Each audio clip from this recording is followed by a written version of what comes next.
જય હિન્દ સાથીઓ, આપણા દેશમાં અને ગુજરાતમાં કોરોના વાયરસને ગયાને હજુ સમય થયો નથી અને ફરીથી એક નવો વાયરસ ગુજરાતમાં ચાંદીપુરા નામનો વાયરસની એક કહેર જોવા મળી રહી છે.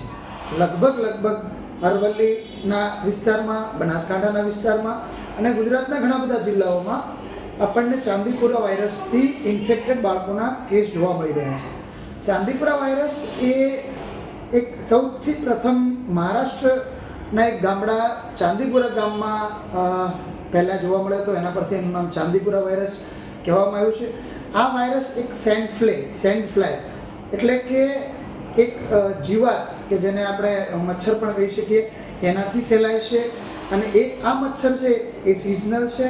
જ્યાં ગંદકીવાળો વિસ્તાર હોય કે જ્યાં દિવાલોમાં તિરાડો હોય, ખાડાઓ હોય, ત્યાં એ જે સેન્ડફ્લાય છે એ હોય છે અને એને કરડવાથી નાના બાળકોમાં આ વાયરસ થાય છે. આ વાયરસના મેઇન લક્ષણો કહેવા જઈએ તો તાવ આવવો, ડાયરિયા થવા, વોમિટિંગ થવું અને એન્સેફેલાઇટિસ એટલે કે સેન્સ ઓફ ડિલેરિયમ થવું, પછી બેહોશ થઈ જવું. આવા ગંભીર લક્ષણો ખૂબ જ ટૂંક સમયમાં જોવા મળે છે અને પછી મૃત્યુ પણ થાય છે.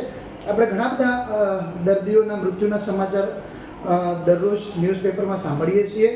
દુઃખની વાત એ છે કે હજુ સુધી સરકાર દ્વારા કોઈ પણ એવું ઠોર કદમ ઉપાડવામાં નથી આવ્યું જેથી કરીને વાયરસના ટ્રાન્સમિશનને અટકાવી શકે.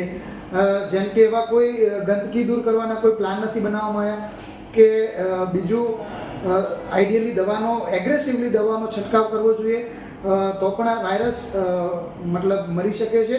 કેમ કે આ વાયરસ એવો છે કે જે કીટાણુના કરડવાથી થાય છે. આ કોઈ કોન્ટેક્ટ ટ્રાન્સમિશનથી થતો નથી.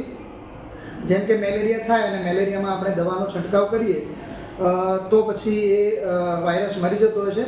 તો અત્યાર સુધી આ તંત્ર છે, આ સરકાર છે, એ એવું લાગે છે કે ઊંઘમાં છે, એમને કોઈ ફરક નથી પડતો. હમણાં અહીંયા બનાસકાંઠામાં વાવ વિધાનસભામાં પેટા ચૂંટણી છે તો લગભગ જોવા જઈએ તો સરકારની દર બીજા ત્રીજા દિવસે મિટિંગો થાય છે, પણ આ વાયરસના કારણે ગરીબ પ્રજાના, ગરીબ માણસોના આટલા બધા મોત થાય છે. એની સામે હજુ સુધી કોઈ એવા પગલાં લેવામાં આવ્યા નથી કે જેથી કરીને આપણને એમ થાય કે ના, આપણી પોતાની સંવેદનશીલ સરકાર છે જે કામ કરી રહી છે. તો હકીકતમાં ભાજપ સરકારના રાજમાં તમને રસ્તામાં ખાડા પડે, તમારા પુલો પડે, નકલી કચેરીઓ ખોલે, નકલી ધારાસભ્ય બને અને કોઈ પણ પ્રકારની બીમારી આવે તો એ તંત્ર હંમેશા હાથ ઊંચા કરીને ઊભું રહેશે. આપણે આપણી રીતે કરવાનું હોય છે. તો હું વિનંતી કરું છું કે આના માટે સરકારને છોડી અને આપણે બધાએ આપણી ધ્યાન રાખવું પડશે. તો કોઈ ગંદકી ના કરીએ, ગંદકી હોય તેને સફાઈ કરીએ અને ઘરની આજુબાજુ દવાનો છંટકાવ કરીએ. નંબર 2, હવે આરોગ્ય ક્ષેત્રમાં આજે આટલી બધી બેરોજગારી હોવા છતાં આરોગ્ય ક્ષેત્રમાં ઘણી બધી સરકારી ડૉક્ટરો માટે જગ્યાઓ ખાલી છે, પણ એની ભરવાની કોઈ વાત નથી. આમ જોવા જોઈએ તો PHC પ્રાઇમરી હેલ્થ સેન્ટર અને સબ ડિસ્ટ્રિક્ટ હેલ્થ સેન્ટરમાં અત્યાર સુધી 630 જગ્યાઓ ખાલી છે જે કોઈ ભરવાની વાત નથી. ક્લાસ 1 અધિકારી એટલે કે કન્સલ્ટન્ટ લેવલે અમદાવાદ અને રાજકોટ મેડિકલ કોલેજોમાં 60 જેટલી જગ્યાઓ ખાલી છે, એ પણ સરકારને ભરવામાં કોઈ રસ નથી. બીજું કોમ્યુનિટી હેલ્થ સેન્ટરમાં અત્યારે જોવા જઈએ તો 1327 કે 26 જેટલી રિક્વાયરમેન્ટ છે. એની સામે ખાલી 127 માણસો જ કામ કરે છે.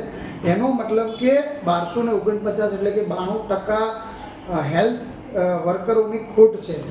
જો એક બાજુ બીમારીઓ વધે છે, એક બાજુ બેરોજગારી છે અને એક બાજુ તમે ભરતી કરતા નથી, તો એનો મતલબ એમ છે કે સરકારને લોકોની સેવામાં જરાય ગંભીરતા નથી. એમને ખાલી પોતાની પાર્ટીના ગ્રાફ કઈ રીતે આગળ વધે, લોકો કઈ રીતે દુઃખી થાય અને કઈ રીતે કોંગ્રેસ કે બીજી અન્ય કોઈ પાર્ટીના ધારાસભ્યોને તોડી અને પોતાની પાર્ટીમાં લાવવા, એના સિવાય એમનો કોઈ એજન્ડા નથી. તો હું સરકારને આ સોશિયલ મીડિયાના માધ્યમથી વિનંતી કરું છું કે સાચા અર્થમાં સંવેદનશીલ બનો અને ચાંદીપુરા વાયરસ માટે જ્યાં પણ ખાલી જગ્યાઓ પડી છે હેલ્થકેર સિસ્ટમમાં ત્યાં એ ફિલઅપ કરો અને એવા ઇન્ટરવેન્શન લો કે આ કહેરમાંથી બાળકોને બચાવી શકીએ, જીવ બચાવી શકીએ અને એક સારું ગુજરાત બનાવી શકીએ. અસ્તુ ભારત માતા કી જય.